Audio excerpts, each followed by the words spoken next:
هلو جايز، عاملين ايه؟ في ناس كتير في الاجازة بتبقى فرحانة في الاول وبعد كام يوم تقول انا زهقت.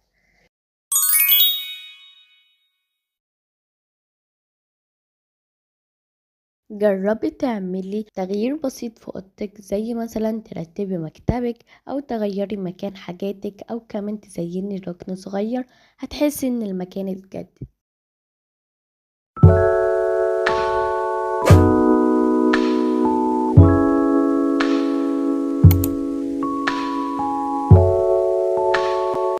اعملي حاجة جديدة لأول مرة تعمليها في حياتك، أي مثلا وصفات انتي ما عملتهاش قبل كده، أكيد صحية علشان صحتك وكده. ما تشربيش مشروبات غازية، وكمان تشربي مية كتير واعملي تمارين.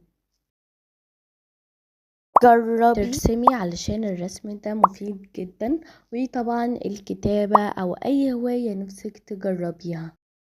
اتعلمي حاجة جديدة، ممكن لغة، مهارة، أو حتى حاجة صغيرة كل يوم. اعملي يوم عناية بنفسك، زي مثلا ماسك، ترتيب شعرك، أو اختاري لبس حلو طبعا حتى لو انت قاعدة في البيت. واهتمي بنفسك أكتر من كده. وطبعا أهم حاجة اللي بيدخل جسمك نفسه، زي انك تشربي مية كتير أو تاكلي أكل صحي وتعملي تمارين يومية.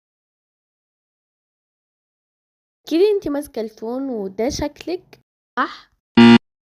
اعملي تحدي لنفسك، زي انك ما تمسكيش الفون. بس كده ما تنسوش اللايك والاشتراك لو عجبكم الفيديو. ما تنسوش تقولولي على الافكار اللي عندكم او اللي محتاجينها، وانا معاكم وبقرا كل كومنتاتكم. قيمولي الفيديو من 10 في الكومنت، وما تنسوش تقولولي ايه رأيكم في المونتاج.